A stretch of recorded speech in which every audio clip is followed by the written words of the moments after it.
Call to order the Sparks City Council meeting of, July 22nd, 2013, with a roll call, please. Mayor Martini? Here. Council members Ratty? Lawson? Smith? Here. Kerrigan? Here. Schmidt? Absent. City Attorney Adams? Here. And Acting City Manager Driscoll. Here. We have a quorum. Thank you. Okay, if you'd all stand for invocation, Speaker Pastor Barb West from the Sparks Church of the Nazarene. Welcome, Pastor. Thank you, Mayor. Would you all bow your heads with me, please? Well, our Father in heaven, we just come to you right now thanking you for our city. We thank you for Sparks, for the place where we can live and work and enjoy community. Thank you, too, that we're known as the City of Trees, USA, once again. And Lord, we thank you that there's some construction and some new things going on which shows that our economy is improving, and we just pray that we would recover fully. The Bible tells us that we are to pray for our government and for those in authority. So we pause right now to thank you for Mayor Martini and this fine council. And the Bible also says that if we lack wisdom, all we have to do is ask for it, because you have more than enough. So we pray that you would give them the wisdom to act upon the business today and each day as we continue to serve you. Thank you for hearing our prayer. In Jesus' name, amen. Amen. Thank you, Pastor West, for those kind words. We appreciate it. Each standing for the Pledge of Allegiance. Mr. Smith, would you lead us? Sure, if you'll join me, please. I pledge allegiance to the flag of the United States of America and to the republic for which it stands, one nation, under God, indivisible, with liberty and justice for all.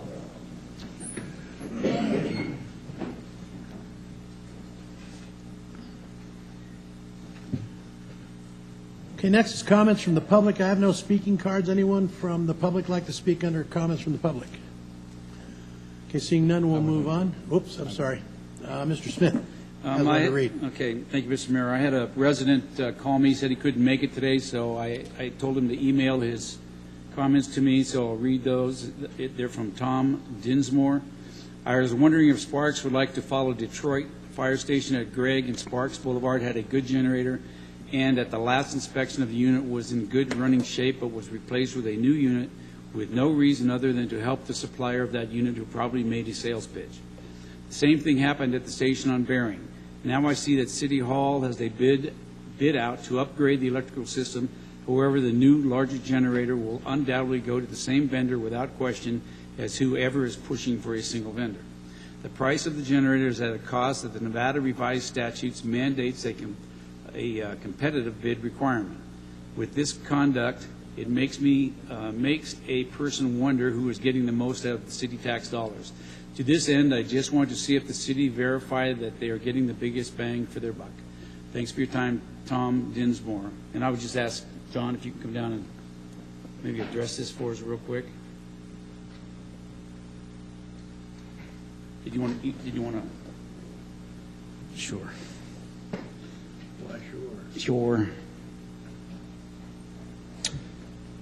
Good afternoon, John Martini, city engineer for the record. I'm unaware of generator upgrades at the two fire stations. Could have happened sometime in the past, but I can certainly look into it. I know with the City Hall electrical upgrades, we're doing some panel improvements to the generator, but the generator's not in the bid specs that are on the street right now to be replaced. Okay. So I'll be happy to call Mr. Dinsmore. Okay. Thank you. Thank you. Thanks, John. Okay, next is approval of the agenda. Anybody want to take anything out of order? If not, looking for a motion. Mr. Smith. Move to approve. Mr. Ratty. Second. Moved by Councilman Smith, seconded by Councilwoman Ratty to approve the agenda as outlined by staff. Any further discussion? Seeing none, please vote. Passes unanimously.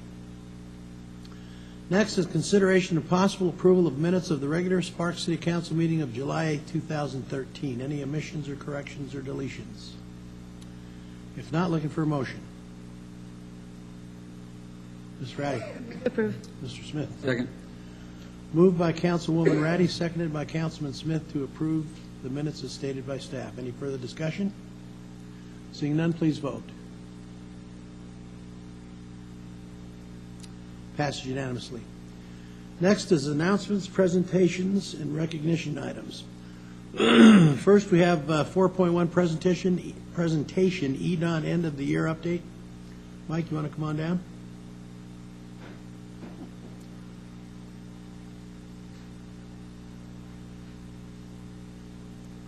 Welcome.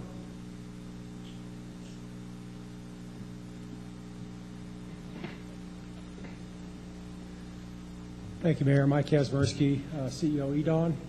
First of all, thanks for allowing me to give you a quick update of kind of EDON, what we're doing, and how we finished out our fiscal year. I'm going to go through this kind of quick because a lot of this information you're aware of, but I want to start first by thanking Sparks, the council, the leadership, the staff for all that you have done to support and assist in our economic development efforts. It is truly a team sport, and I was thrilled to see the wonderful article that was in the RGJ recently that talked to your efforts and your energy and all that you've put forward in making job creation a priority for this community. And in the long run, it's what's going to save the economy, save the youth in our community, give them a job opportunity, and ultimately allow this region to grow to the next level. So I'm going to kind of go through this quick. You've got the slides there. If you don't know this already, you haven't been to a million briefings. We do one thing and one thing only, and we work to create quality jobs by attracting, retaining, and entrepreneurial development. And we do that for a reason. And if you look at this chart, our region is, indicative of the state, and that is unacceptable. To be the worst state in the country from an unemployment perspective. And I'm absolutely confident with the efforts that we're putting forward collectively, this chart will reflect in the not too distant future a move to the right. We are truly a state with incredible opportunity. So that's our goal. Move that bar to the right, and I think we're well on our way to do that. Our focus again is on jobs, but even more specifically the primary jobs. And a primary job is a job that brings wealth into the region, Microsoft and Intuit, all the manufacturing companies that we've worked with here recently. Those companies sell their wages to somebody else, and those wages and investment come into our community and allow for economic activity. It's what drives our economy. It's only 4% of the companies in the community right now, so realize that. 96% are generally not primary. Our focus is on that 4%. And that 4% that's where we leverage our time and resources. By helping that 4%, we allow for significant impact on the economy overall.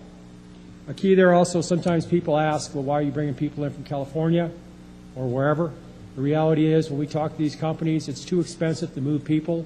When they do an announcement, the vast majority, almost always more than 90%, on average 93%, of the people they hire are already in this community. So we're taking that unemployment number and moving it down. Again, the three areas we focus on, primary jobs in these three areas, some fairly new marketing initiatives.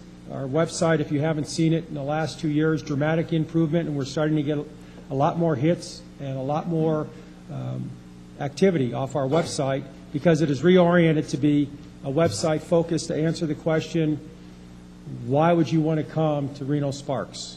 And it's focused on site selectors and companies that may be looking at that business decision. Some of the other things we're working on, that consultant contract has really helped us develop some good leads in California, but we've got plenty of other leads, and only 40% of our prospects are from California. We do work with site selectors across the country. And then the entrepreneurial retention programs, new programs to EDON recently, but they're helping us develop leads for attraction as well. So it's fun to watch the synergy develop between the three teams. Just our assisted projects last year, the 2012 fiscal year, and you see the three.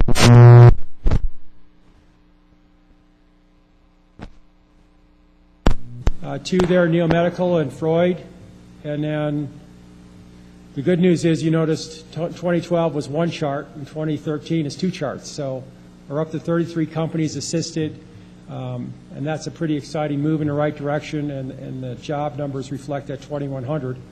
The further one on this list are expansions, but so we've gone from the initial 3 to 5 for Sparks, which is a move in the right direction.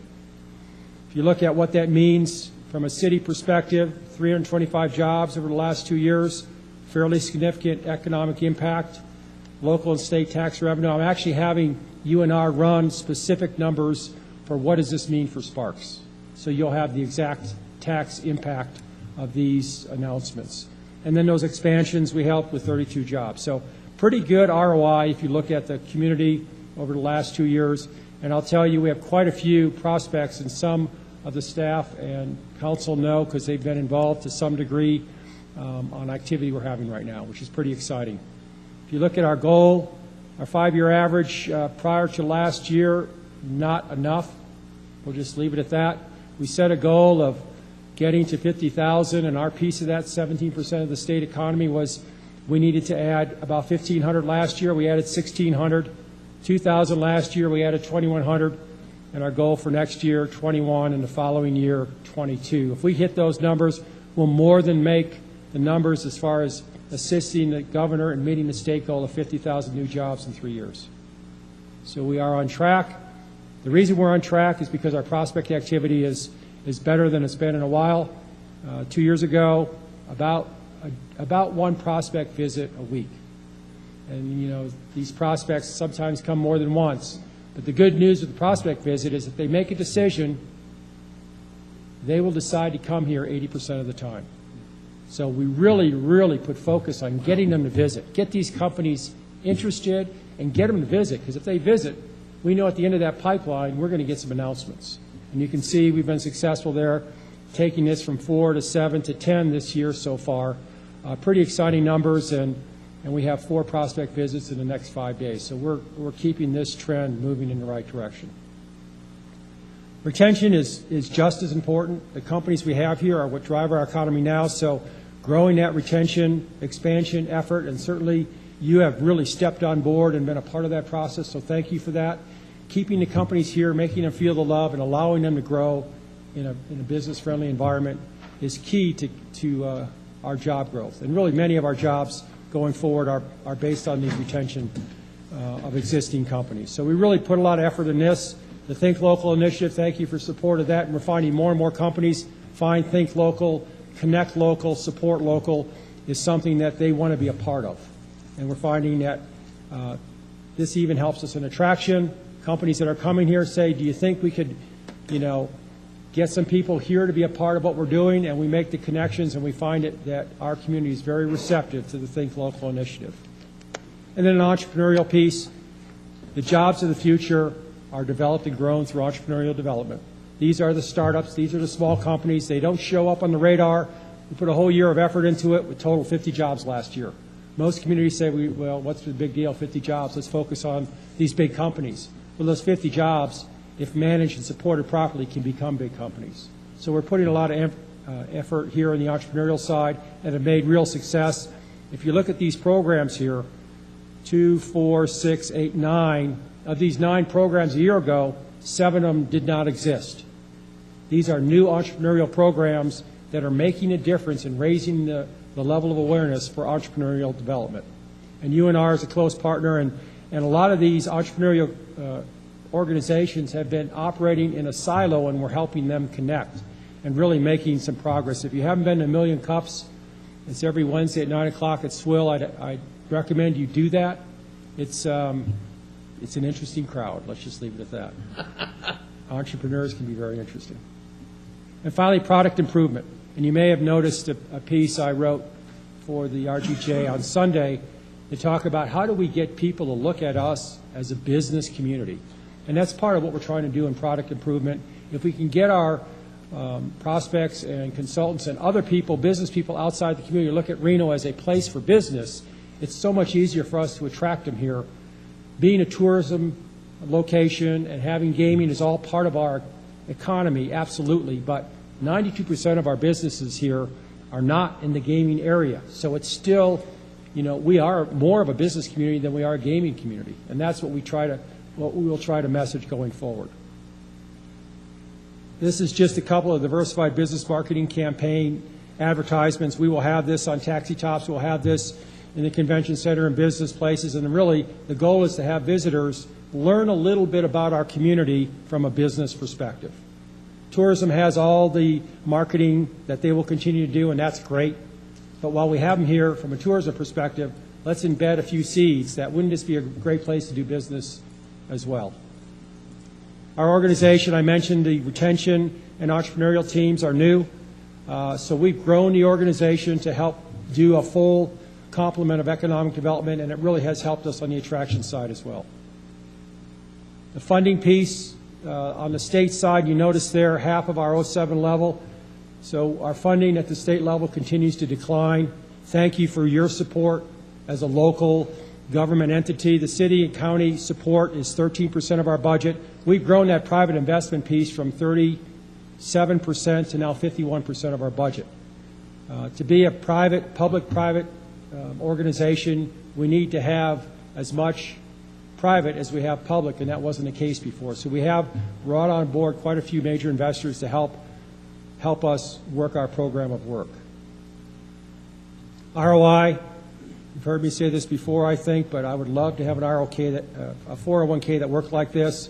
For every dollar of investment that EDON has, for every dollar EDON has spent, we have, through our efforts, in some way contributed to $300 of economic impact to the region. And finally, it's a team sport. You're a part of that team. I would say whether you like it or not, but I know you like it. It's an important team effort, and you've been a fantastic part of that. It's public, it's private, and together we're doing a great job, and the numbers are starting to reflect that. I would open it up for any questions you might have. Questions for Mike? Ron Smith. You know, we do like being part of that, Mike, and I think since you come on board that you and your staff have done a great job, and we see the growth here in Sparks. And I know that sometimes you can't talk about it, or you don't want to talk about negotiations with new companies, but I understand gun manufacturers are now looking to come here? We have several, actually, and we are we're a great place for that kind of business. Mm-hmm. For manufacturing, it's our environment is friendly to that business, and those are great jobs, in most cases manufacturing, and so the short answer is yes, we are in negotiations with several. Okay, I just want to, thanks for all your hard work. I think you guys are doing great. Ron Schmidt. I want to say thank you to your staff. Recently we had breakfast, and that led to a conversation, and one of your staff members following up. We've had a couple of meetings since that time, and I am one of those crazy business people that went to a million cups of coffee. So, you know, it is different, but thank you to your staff for what you're doing. They're very responsive. We look forward to bringing you some business here pretty soon. Thank you. Mr. Lawson. And speaking of million cups, I'd kind of like you to talk a little bit about that, because I think Doug's done a wonderful job. I believe that he's got the fastest growing million cups deal going at this point here in Reno. Well, it is. A Million Cups is really a sponsored program out of Kauffman Foundation in Kansas City, and they're dedicated to helping entrepreneurial development. And this is something they started several years ago, and there are several communities that have it. What it is it's a every week connection opportunity for entrepreneurs, and two normally will present what their business model is and look for input from other entrepreneurs and community leaders and people involved, recommendations on what they can do to help that business grow. So it's a great place for a startup company to come present to some people that are pretty experienced and have a lot of connections, in some cases national, many cases connections in the Bay Area, and it helps them kind of move through the process of growing their company. And when you mentioned the fastest growing, we started the Million Cups this year, worked with Kauffman for the model, and they actually had the president come out a couple weeks ago and speak at one of the Million Cup events. They said, first of all, we're the only one in the state, and I don't think California has one either. So from that perspective, it's a kind of an interesting connector for our entrepreneurial community. But when we first opened the first one, we had 55. They said of all the ones they've opened, they've never had more than 20 or 30 at the first one, and now we're in the 60, 70, 80 range. and we're continuing to grow. And they said our growth is something that has basically set the bar as far as entrepreneurial development. So it's pretty exciting. What it tells you is there's built up energy and entrepreneurial enthusiasm in this community, and we're just starting to help that enthusiasm grow and hopefully develop our reputation as an entrepreneurial community. As close as we are to the Bay Area, what a great opportunity for us. Thank you. Anyone else? Thanks, Mike. For me, thank you so much for what you're doing for us. I don't think, since I've been on the council and the mayor since 1999, I don't think I've ever felt more connected with EDON than we are right now. I think we interact a lot better than we ever have, and we can see the fruits of our labor. So thank you so much for all you do. Well, thank you for your support. Okay, next let's go to 4.2, presentation of the new City of Sparks electrical bid document distribution system. Mr. Marin. Excuse me. Good afternoon. Dan Marin, your Contracts and Risk Manager for the record. Presenting today on a new system that went live in the city about 2 weeks ago. It was right there the first week of July. And this has to do with how the city sells or distributes bid documents to potential bidders on projects. This was spawned from the discussions that have happened internally because of the city manager's project innovations discussion. It started in the community services department, specifically the engineers got together and said, hey, it's time we look at this again, because the system I'm presenting today isn't terribly new. It's new to us, but we've taken it a step further in how it is that it was developed internally and how it is we're offering it to the vendor community. And we think it's a benefit not just to city staff in terms of save time, but to the vendors who have no cost to engage in the system. So first off, I want to talk about formal bids and how it is that we used to do it until about 2 weeks ago. Whenever NRS requires us to go to a formal bid, we're required to generate a list of specifications, and on top of that we include our contract documents and general conditions and all sorts of boilerplate and forms. This is an example bid book on a project you guys awarded two meetings ago. This was for it's a relatively small project at 252 pages. This was for the HVAC upgrade at Tumwharf. You awarded that a few weeks ago. And every bidder that wanted a copy of this bid had to come into my office, pay, I think we had $20 per set because you had not just the book but a rolled set of plans that each potential bidder and subcontractor and supplier purchased so that they could be potentially a part of this contract. In the end, only one person wins. Everybody else is out the dough. It's sort of going on spec, I guess, is the best description. So this process requires engineers to get together with our consultant engineers, put together the specs, myself in my office, putting all this together for a sellable package. And then once we hit the street, the legal ad is done at the Reno Gazette Journal. There's usually a 2 to 3 week time period where contractors will come in. They got a call first because it's a small office. But they'll come in, present their check, we hand them a set of plans, put them on a plan holder list, off we go until the bid is opened. Payments have to take place at the customer service counter, budget people have to get involved to make sure the monies get deposited in the right spot. There is a lot of tiny little bits and pieces of the work, but enough of it that we identified about 12 to 13 man hours in the process of just putting books together, selling them, and accounting for the monies involved. So what does the new system offer? If you go to cityofsparks.us//bids, what you see is the page in front of you. And this is a current live look at our system. And what this allows, once you register, and there's no cost to register, all it requires is a name and an email address, you can go into our active bids. Now, earlier we referenced the City Hall electrical upgrade. This is the first bid that we have right here. I've registered so I can show you everything, but if we go to bid details and plans, it will display a rough description, our bid number, the state-issued PWP Public Works number, the engineer's estimate for the project, when it's due, and then the various bid documents that are required. You can click on any one of these and download the project book, and it's a simple PDF download. The project plan sheets, which is a roll similar in scope and size to this, addenda if there are any, the legal ad. In this case, we added the sign-in sheet for the mandatory pre-bid. And then there's a list of everyone that's downloaded the plan so far. Now, why is this important? In the course of a bid, a general contractor may be looking for subs that are knowledgeable of the project, and they can go to this list immediately and say, okay, well, this supplier has the plans. They should have already researched it. They should have had a price available. They can call them and get a price, and vice versa. Those subcontractors looking to provide prices to generals can make that contact also. This list self-populates as the vendors go in and download these documents. Again, let me emphasize, this is free of charge to them to register. It's free of charge for them to download, and it's access 24/7. They don't have to wait for myself to be in the office or someone else to help plans, or in the rare cases where we ran out of physical documents, for us to print more of them. Once the bid hits the street, it's an automatic process. Vendors can, if they choose to, let me go back a page, subscribe to an RSS feed, which tracks any changes to the website so they can see what's been added over a certain amount of time. They can go back and download whatever they need to. If they're a plan holder and we issue an addenda, and we did that in this case, going back to this electrical upgrade, we issued an addenda last Thursday. All this took for me, when I downloaded this, and it's 4 or 5 pages, as the bid administrator, was to go in, mark the document as an addenda, and the system, through an automatic script that's already been written, sends an email out to every plan holder that says, hey, we know that you're a plan holder on this project. The city's issuing an addendum. Please go to this website and download. Plan holder list is available to you for your benefit. Thank you very much. Have a nice day. As the bid administrator, I'm taking you behind the scenes. This is the non-public side. Okay? And I can, from here, look at the same project, the City Hall electrical upgrade, and this is where I post new documents, but I can look for every single plan holder. They've downloaded, in this case, the bid book, the project plan sheets, and the addenda.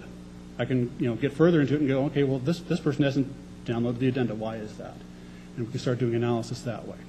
It's a fantastic way that all this happens behind the scenes without need for city staff to intervene. It's self-populating. The programming on this thing was done by the gentleman on the far left side of your dais here. We have an incredible asset in Rich Brown, and Rich, Chris Cobb, the capital project manager, myself sat and worked this thing for a couple of weeks, but really the hands on the typewriter were Rich's to put together. The benefits to the city of Sparks obviously are less labor and expense associated with the printing and delivery of plans, the sale of them, automatic posting on street date. It used to be that I had to be here on the date that every project advertises and hits the street, typically on Wednesdays. If I was going to be out of the office for conference or vacation or otherwise, I had to work with the project managers to try and schedule around that because there were activities associated with what went on. There's a bid on here that is already loaded, the C Street Parking Garage Lighting Retrofit. It's already loaded with the project plan sheets, notice to bidders, and the bid book. It's not available to the public until this published date, which is this Wednesday, 12 a.m. System will automatically flip the switch, make it available for anyone that's looking around for stuff. I don't have to be here. I don't have to turn anything on. I just have to make sure the documents are there and available. This was done last week so that it could self-populate whether I was here or not. It's fantastic for the contractors because there's no cost to use the system. There's no cost to buy the plans, 24/7 access, and automatic notification.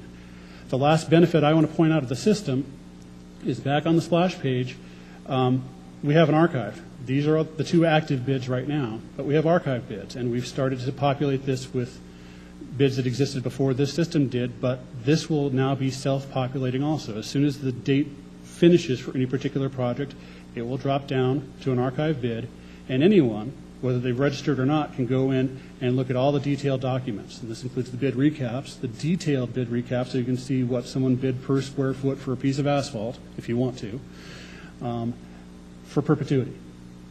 This is going to self-populate as we go on, so we can say, as of July 2013, every one of our bids is online. You can go back and look at it, and that's a value to other public agencies that are looking to bid similar projects, contractors that are looking to bid current year projects for things that we do on an annual basis, whether it's curb and gutter type work, asphalt.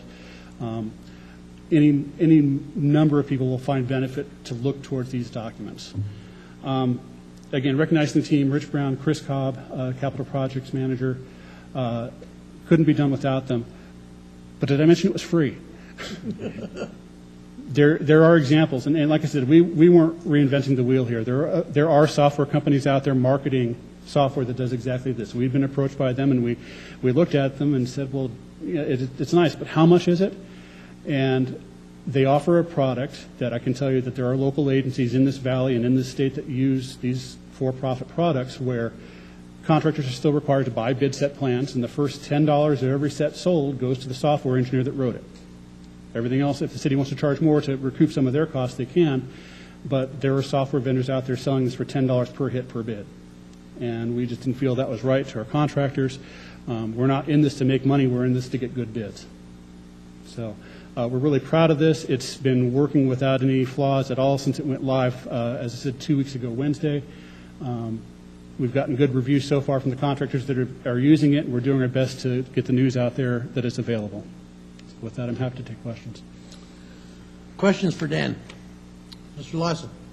Yeah, I think this is a great tool. As I know, my company, we quit paying for bid documents, and we got thousands of dollars in bid documents, and $20 is really low.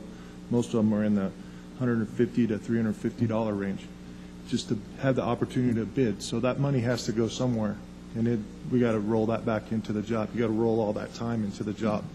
So I think this will help out for everybody. And as I said, we quit buying bid documents, so I think you'll see some more contractors come back around now, which will help the competitiveness all the way around. It's a very good program. Great job. Questions? Comments? Excellent. This is the kind of stuff that I think everybody expects us to do, and I think it's forward-thinking, and it's a great asset that we'll use very well through the years. So, Thank you. Thank you guys that put a lot of work into doing it. Rich, thank you.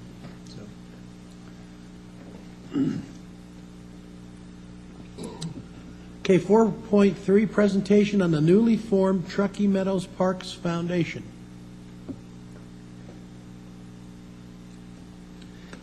Good afternoon. My name is Nathan Daniel. I'm the director of the Truckee Meadows Parks Foundation. Thank you, Mr. Mayor and members of the council, for the opportunity to introduce the Parks Foundation to you briefly today. I'd also like to thank Tracy Dominguez for the opportunity. Let's see here. Okay, so the mission of the Parks Foundation is to support the parks that are in the Truckee Meadows. That includes Washoe County Parks, Reno Parks, and Sparks Parks departments. We incorporated in 2012 and received our 501c3 determination earlier this year, so that makes us a nonprofit organization.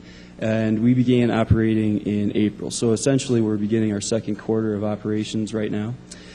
We formed because through conversations with park staff and with conversations with concerned community members, it became apparent that there was a need for such an organization in the community of this size that didn't exist. The role was going unfilled. So to fulfill our mission of supporting the parks departments, we have three main pillars. The first is a parks endowment, which is a charitable endowment administered by the Community Foundation of Western Nevada, which is just now being set up, as well as programming, so it's park-based programming for recreational and educational activities, and through park issue advocacy. So as far as the parks endowment goes, we're not accepting pledges, and our initial goal is $50,000. When we make it to $50,000, the Community Foundation will collect those funds and then start to administer the grant. We'll administer a grant, and it'll be based on priorities that the parks directors and staff, as well as the board of directors for the Parks Foundation, feel are priorities in the community. At first, it won't be a lot of money as far as actual cash going back into the parks. These will go directly to infrastructure, projects, maintenance, whatever we decide is priority. More important than the money, at least initially, will be the ability to leverage this private funding for larger grants. So if, for instance, park planners are going after RTP money, like Recreational Trails Program money, to put in a collection of new signage, well, this will show the community private support for that project. We also do programming, so it's it's all park-based. It's recreational and educational. The focus of every project that we do is to raise awareness of the situation in parks. Those are the positive things that are going on that our Parks Department is able to continue to do with the reduced funding, but also to get people out using parks, and by utilizing parks, people become better stewards of their parks. So it's to provide opportunities to get more folks into more parks and utilizing the public assets that we have. So far in this first quarter of operations, we've developed the Truckee Meadows Trails Challenge, as well as it says weekly summer guided hikes. That's the Discover Your Parks series.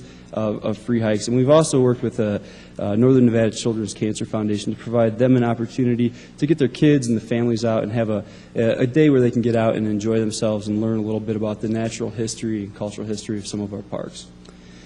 As far as advocacy goes, there's two main focuses here. One is to make sure that people in the community are getting educated as far as what the challenges are, as far as funding issues and staffing issues that parks are facing these days. I mean, it's been almost a half a decade since parks have started to take a hit as far as their funding levels and personnel goes, and that's a problem.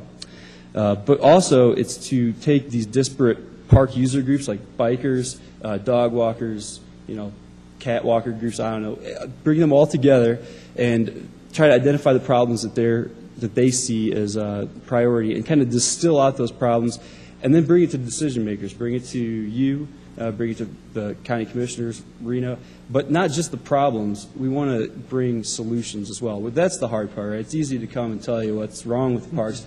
It's a lot more difficult to come and tell you how we think that we can fix these problems. And we want to do that right from the community. We want community to be involved directly in that decision-making process. And so far this season, I've been appointed to the Reno Parks and Recreation Commission as well as the County Parks and Recreation Commission. I would love the opportunity, and it would be an honor to serve on the Sparks Commission if that were at all possible in the future. Could be. Move here. Well, yeah, exactly, right? Well, you can move here or have a business here, so I just need a business. So, well, we have a business now. We just need some office space over here in Sparks. So I just want to real quickly focus on just 1 minute on the Trails Challenge. This is our flagship program that we're starting this year. Of course, it's this year because we just started. It's based under the Healthy Parks, Healthy People, Truckee Meadows initiative. The idea of the Healthy Parks, Healthy People initiative is there's an integral link between human health and the health of the parks. If you increase one, you'll be increasing the other.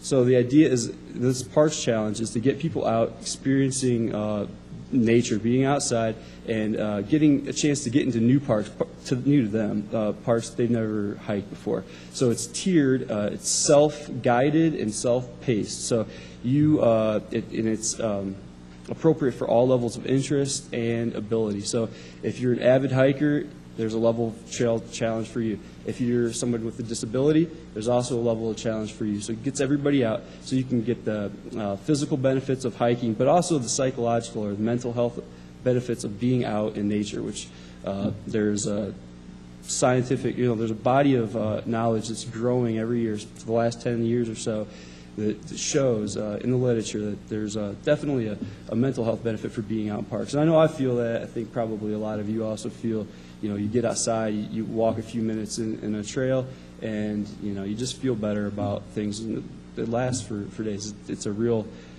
benefit. So if you can see the benefits here for joining the Trails Challenge. It's a win for everybody. It's a win for the parks because it increases stewardship by getting people out and using the parks.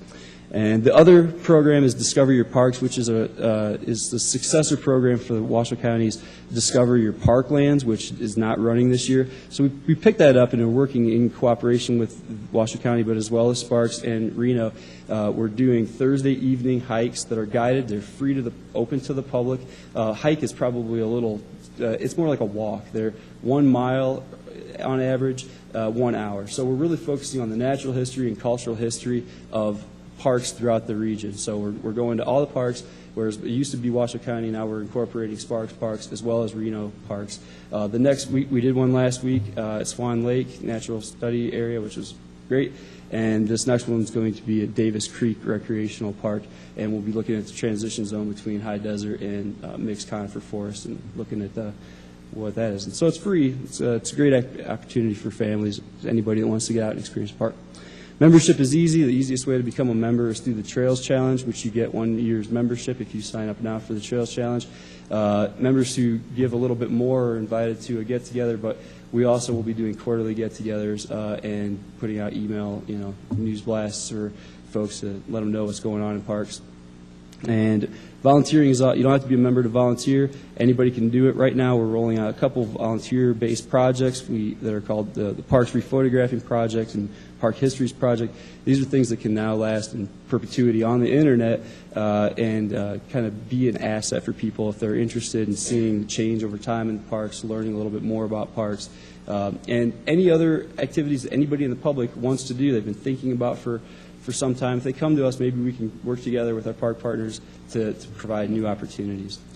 And in the future, we want to continue to work with our park partners and nonprofits and businesses in the Truckee Meadows to build our capacity. And next year, in 2015, we plan on moving more into the education side, getting students from Washoe County into parks that really are just adjacent. There's a lot of parks, especially in Sparks, there's a lot of parks that are absolutely adjacent to schools, and they're not being used as classrooms, and that's a pity because it's a great place to focus on STEM, so especially science.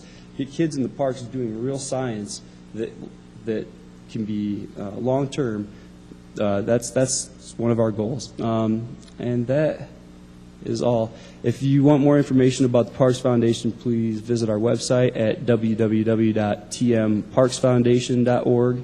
And if you have any questions, I'd like to answer them. Questions?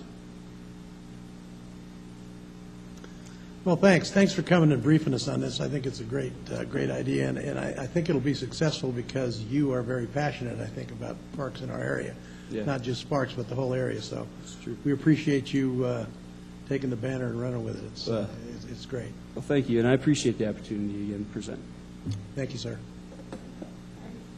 Whoops, I'm sorry. Go ahead, Juliet. I should know this, but the makeup of the Parks Commission comes from the charter, comes from the Parks Commission. Where are the rules for that live? Yeah, I think it's our rules that have to be somebody that lives in Sparks or has a business in Sparks. All right. So if we wanted to change those rules to have a designee from a local Parks Foundation, we could do that? Probably could. So could I ask that staff look into that? You're on the Parks and Rec Commission. You I am. can advise on that. And we were also working with Nate to provide an opportunity for us for office space and such. Good. Great. That was our aim. So you might get your wish yet. It's possible. Okay. All right, thank you. Thank you, Thanks. sir. So you got that, Steve? Yes, Mr. Okay, let's move on to consent items 5.1 through 5.6. Anybody want to pull a consent item? If not, looking for a motion. Mr. Schmidt? Mr. Mayor, motion approved consent items 5.1 through 5.6. Mr. Ratty? Second. Moved by Councilman Schmidt, seconded by Councilwoman Ratty to approve consent items 5.1 through 5.6. Any further discussion? Seeing none, please vote. Passes unanimously. Let's move on to general business. 6.1, consideration of possible award of a contract for the 2013 Preventative Maintenance Program, bid number 1314-002, PW-WA 213-281. Go ahead, John. Good afternoon, Mr. Mayor, members of the council. John Martini, city engineer. Before you today, I have a request for a possible award of a contract to Sierra Nevada Construction for Unit 1 of our preventative maintenance plan for basically, if you saw the pictures in the staff report, mostly residential streets. Bid was put on the street.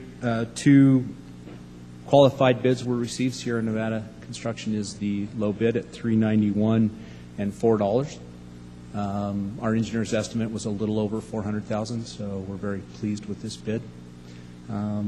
This will represent about 15 construction jobs with about a 45-day construction period throughout our residential streets. And I'm available if you have any questions. Questions for John? Okay, seeing none, looking for a motion. Mr. Smith?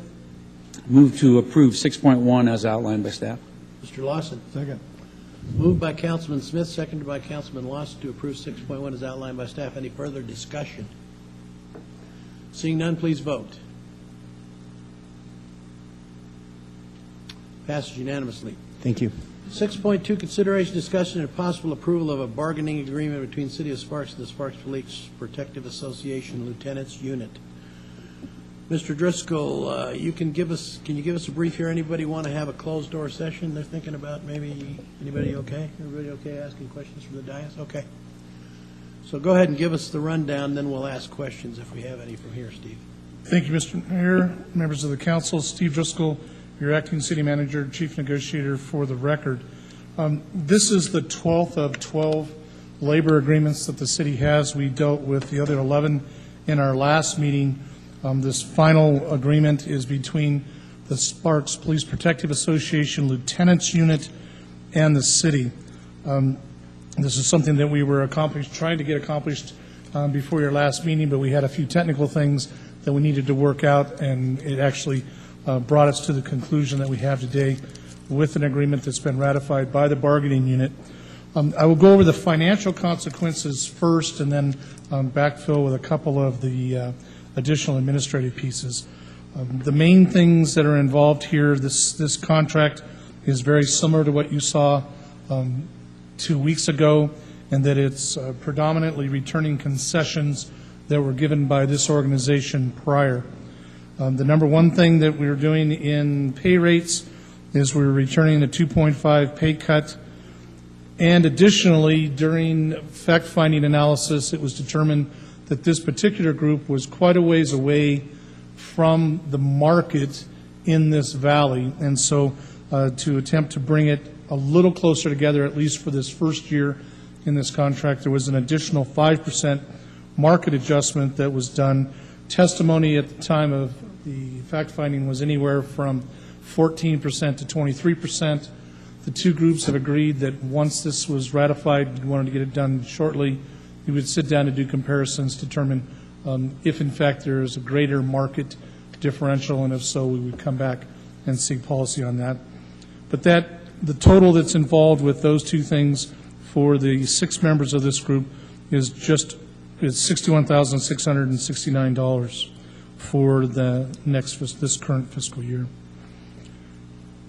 The second thing that we have is related to overtime pay. Right now, meals get involved when we're beyond 4 hours. We brought that back to 3. It just makes more sense for what we're asking them to do on the street, on the time, and trying to feed them when they have overtime situations. The next was an employee longevity, similar to what we have done with all the other groups in the city, is that we're moving the payment of longevity from the first week of December to no later than the Wednesday before Thanksgiving. The idea here was to help get what a lot of people use as Christmas money before Black Friday, and so everyone seemed to think that that was a good idea. It doesn't. The fiscal consequence to the city is 0. It's just moving that about 3 weeks. The next thing that we had with this group is we did extend, similar to what we did with all the other groups, is that through the health plan committee, which the lieutenants are a specific member, that if they were to find permanent savings to the health plan, that in 0.5% increments up to 3.5%, we would return that from not having to spend it in the medical plan. We would put that back into salary wages so that the employees are enjoying that benefit. And your plan committee is working actively to try to go after this 3.5%. There are several things on the table. Their next meeting will actually be this week. So very positive from the groups working on that. And this group, as with the other two SPPA groups, one of their concessions was that they gave up certain holiday pay. So, for instance, if they worked a holiday, there was always holiday pay if you worked. But if you didn't work, in their concession, they gave up getting any kind of holiday pay. We're just reinstating and going back to where we were before the concessions. The total, for the record, with all of those changes, is $74,039 projected for the current fiscal year. There are no retroactive payments with this going into the previous fiscal year. This will start with, if you were to approve this today, it would start with the pay period that we're currently involved in and go forward. And I do want to talk about that just for a moment on the pay rates. In order to make this an annual agreement, and the fact that we're already one pay period into the current fiscal year, we worked with finance in the payroll function, and what we will do is the 7.5% annual increase will actually, for the pay period that we're currently in, with your approval, we would give the lieutenants group a 15% increase for one pay period only. It would then, that would go away. Then we would come back in the next pay period, which will start at the end of the month. They would get the 7.5% that is called for in this contract. So when they get to the end of the fiscal year, it will be as if they got the 7.5% for the entire time. Mathematically, they got 0, 15, then back down to 7.5. So the math works out for the employees, and it is a budgeted event. So beyond that, there were some minor administrative things that we changed with the concurrence of the two groups. We did agree to come back to the table and talk about the market differential as quickly as we can once this contract is settled. This contract will only be in effect until June 30th of 2014, and the motivation there is to come back and talk about the market agreement so that we can possibly then extend this contract for a longer period, such as 2015, which the other contracts were through. So we've got a little more work to do, but this in itself is a fair agreement. Both sides at this point agree to it. So with that, I'll turn it back to you, Mr. Mayor.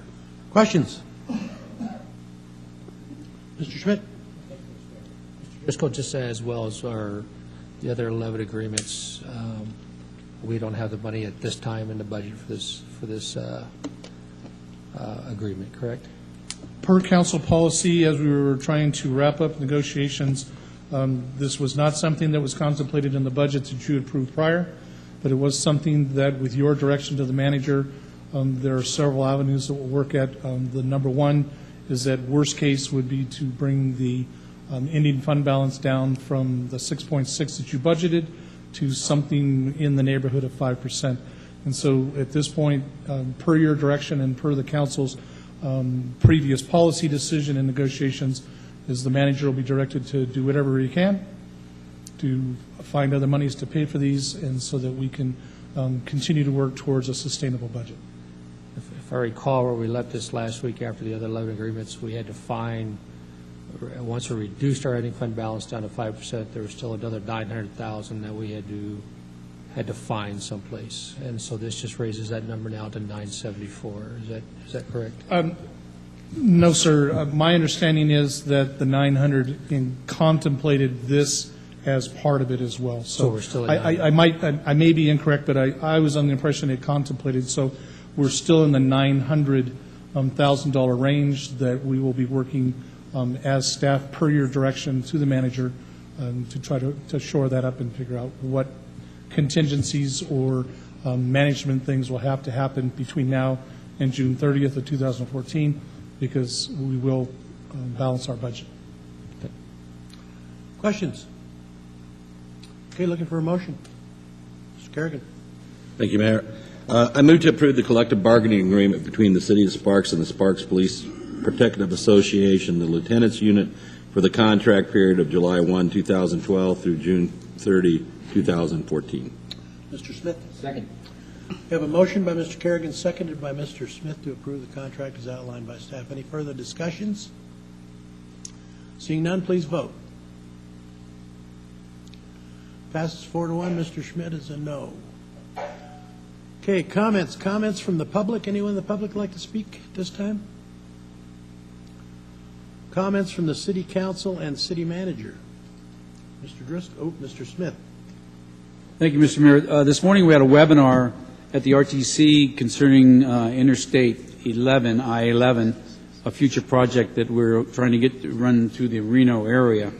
And one of the things that was first and foremost was the participation from elected officials and to show support for this project. And I know that I've mentioned it before, but this project is worth billions of dollars to this region. And this is something we all need to get behind. And I'll say and I can't remember if I said this before this group before, but there's a 125-mile corridor along the coast of California, Washington, and Oregon that accounts for 17% of the GDP of this country. And if we can extend that corridor another 125 miles, in other words, have the freeway come through us, we'd be part of that corridor, which means businesses would come to this area because of the road. We'd get more traffic out of Mexico, and of course, we get all the Asian traffic now. So I would really hope that the council and the mayor and anybody else interested gets behind this project, and Reno Council and also the county commissioners. So that's my story, and I'm sticking to it. Mr. Smith, is RTC sending out the notices of the meetings, or? They have, and I'll make sure the next one is in August. Okay. And then we should have a determination, hopefully by October, of the route they're going to take. And there's different entities that are definitely trying to get that I-11 to come through their city. Okay. And I think we have the perfect spot. We have the perfect connection to Interstate 80. We're close to California. And, the good thing about this is most of the state is owned by BLM. And there's military land in there, too, that we could, if we can get that road to come up this way and talk to BLM to giving up some of their property, we've got a great chance on this. Okay. Mr. Driscoll. Thank you, Mr. Mayor. Two things to add to Mr. Smith's comments. The I-11 project is contemplated to be on the concurrent meeting agenda for the September meeting. That is, unless all of the elected officials that are duly involved, as Mr. Smith said, if they were to happen to receive a presentation or take action before then that might vacate that. But at least if nothing else happens, there'll be a formal presentation, and we would, on the agenda, make it actionable if that was the pleasure of the council. So that is something that's out there. Also, Mr. Mayor, I have an announcement to make. This is regarding to an appointment to the following committee. One vacancy to the Truckee River Fund Advisory Committee. There's no set term. Member serves at the pleasure of the City Council. Persons interested in serving on any of these committees should complete a customer service application available from the City Clerk's office. You may also apply online at the city's website, www.cityofsparks.us. Click on Governing on the web page, then click on Boards, Commissions, and Get Involved, and then you go to the Community Service Application. Applications will be accepted until the close of business on Monday, September 2nd, 2003. Thank you, Mr. Mayor. Thank you. Mr. Lawson. Is there something we need to do formally for the I-11 project to say that we're behind it as a council? Is there a letter? I think eventually we'll have to do that. Right now, it's just to show a support that we want this project. I would hate to see this road go somewhere else because we didn't do enough. Well, that's why I'm saying October's right around the corner. And in the meetings that started last month, continued today and through August and September and October, it's very important that we get the support there from the whole county to let them know that we're behind it and that we want it here. So, and then just one follow-up on that. Is the different entities south of Reno Sparks aware of this project, and are they on board, or do they have any support? they are. This project goes from Phoenix to Vegas and then north. And it's going to use some of the existing roadways that are already out there. Of course, you'll have to widen them. It'll also be a corridor for possible high-speed rail. So the implications of this thing is just unimaginable what it will do for this area. So they are aware of it. They've got parts, like I said, they have parts of it already done. The new bridge over the dam in Las Vegas, that'll be part of it, Highway 93 to Phoenix. So, matter of fact, I've got some pamphlets. I'll bring them down and I'll get them distributed to everybody so you can read up on it. Well, then let's, if it's that imminent, then we should get this on an agenda and get a presentation from somebody, a brief presentation, so we know what we're talking about. We're talking 2 months. Take action on it. She's going to present at the concurrent meeting in September, but I can get her here next month if you'd like. Probably wouldn't be a bad idea, Okay. so we can show our support as quick as possible. Get on there, yeah. If that's what we want to do. Okay? Okay? I'll work it out. Ms. Ratty. Thanks, Ron. Just asking the same clarity. So what you're really looking for today is that we attend those meetings? Is that what you're saying? Yeah. Okay. There was me, I was there, and Marcia Burkbigler from the county was there, filling in for Bonnie Weber. And there were other stakeholders there, but it's the electeds that we need to get there to show our support. Duly noted. Thank you. Thank you. Anyone else? Okay, seeing no business, no further business, we are adjourned. Whoops, sorry. 12th meeting and the agenda. Oh, that's right, I forgot. Thank you, sir. Go ahead. Members of the council, Steve Driscoll for the record. As it stands today, we only have 3 items that are being proposed for the agenda on August 12th. None of the 3 items have any time consequence to them, could easily be moved to the meeting of August 26th, which would allow us to cancel that meeting in total. We would have on the 19th a workshop, so if any action needed to be taken, we could always put something on that meeting if it could not wait until the 26th if something came up from now. So I was just going to propose through the mayor that we might possibly cancel the meeting of the 12th. I'll leave that to the council for their pleasure. Any problems? Okay, we'll just take direction. I think we can see where it's going, so. Thank you, sir. Take proper steps. Anyone else? Did I overstep my bounds, Mr. Adams? Nobody voted on it, so. Okay, good. It's fine. It wasn't on the agenda. Nobody voted. Bonus. Okay, seeing no further business, now we are adjourned. Okay, call the order of Sparks Redevelopment Agency meeting of July 22nd, 2013 with a roll call. Chairman Smith? Here. Agency members Ratty? Here. Lawson? Here. Martini? Here. Kerrigan? Here. Schmidt? Here. Agency Attorney Adams? Here. And Agency Manager Driscoll. Here. We have a quorum. Thank you. Okay, I'll open up to the public for comments. Anybody in the public wishing to speak at this time? Seeing none, we bring it back to the agency. 3.1, consideration and possible approval of the minutes of the State Sparks Redevelopment Agency budget meeting on May 21st and the regular Sparks Redevelopment Agency meeting on June 24th. Move to approve, Mr. Chair. We have a motion and a second. Any further discussion? All in favor say aye. Aye. Opposed? Passes unanimously. Number 4, reports of claims and bills approved for payment and appropriation transfers for the period June 6th, 2013 through July 3rd, 2013. Second? We have a motion and a second. Any further discussion? All in favor say aye. Aye. Okay, I'll open up 5.1. Anybody in the public wishing to speak at this time? Seeing none, we'll bring it back to the agency. Comments from the agency? Seeing no comments, we are adjourned.